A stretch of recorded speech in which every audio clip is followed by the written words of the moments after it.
ఇప్పుడు no cost cough syrup తో 60 రూపాయల విలువ గల ఇన్హేలర్ పూర్తిగా ఉచితం. దెబ్బకి దగ్గు జలుబు మాయం. వైసీపీలో విలువ లేదు, గౌరవం లేదు. అందుకే రాజీనామా చేశారన్నారు ఎమ్మెల్సీ మర్రి రాజశేఖర్. 5 ఏళ్లు పార్టీ కోసం పనిచేసినా తనను తొక్కేశారని ఆరోపించారు. మండలి చైర్మన్ కొన్ని ప్రశ్నలు అడిగారని వాటన్నిటికీ సమాధానం చెప్పారన్నారు. తన రాజీనామాను ఆమోదిస్తారంటున్న ఎమ్మెల్సీ మర్రి రాజశేఖర్ తో మా ప్రతినిధి ప్రసన్న ఫేస్ టు ఫేస్.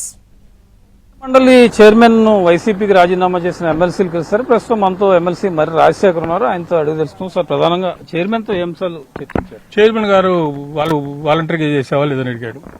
వాలంటరీగానే చేశానని చెప్పాను. ఎప్పుడు చేసావని అడిగాడు. 2025 మార్చి 19 చేశానని అడిగాను, చెప్పాను.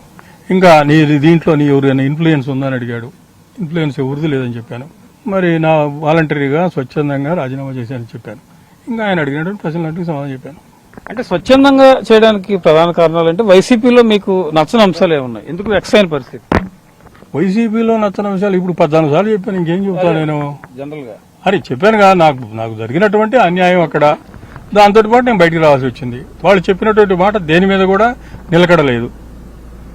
ఇంకా ముందు కూడా నిలకడ ఉంటదనేది లేదు. చైర్మన్ గారు ఏమన్నా సార్ ఫైనల్ గా రాజీనామా ఆమోదించమని చెప్పి? రాజీనామాని ఆమోదించాలని చెప్పి నిన్న ఈ రోజు కూడా కోరాను. నేను ఆ రాజీనామా ఆమోదించండి, నేను వాలంటరీ గారిని రాజీనామా చేశానని చెప్పి కోరాను. వాలంటరీ గారు రాజీనామా చేసిన తర్వాత సరే మొత్తం నోట్ చేసుకుందాం, అవసరమైతే మళ్ళీ పిలుస్తాం అన్నాడు ఆయన.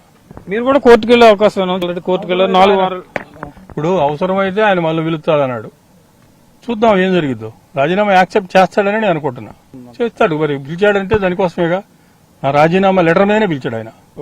ఇది మొత్తానికి జయమంగళ మరి రాజశేఖర్ చెప్తున్న అభిప్రాయం. జయమంగళ కోర్టుకు వెళ్ళినట్టే ఇప్పుడు ప్రస్తుతం తాను అవసరమైతే కోర్టుకు వెళ్తానని, కానీ ప్రస్తుతం ఏం చెప్పినా మండలి చైర్మన్ కి చెప్పాల్సిందంతా చెప్పానని, ఫర్దర్ గా ఎలాంటి నిర్ణయం తీసుకుంటారు, తాను ఏం చెప్పదలుచుకుంది చెప్పాను, అన్ని విషయాలు బయటకు చెప్పలేమని కూడా మరి రాజశేఖర్ చెప్పడం జరుగుతోంది. ఇది తాజా పరిస్థితి. కెమెరా పర్సన్ రెడ్డితో ప్రసన్న, ఎన్టీవీ, అమరావతి.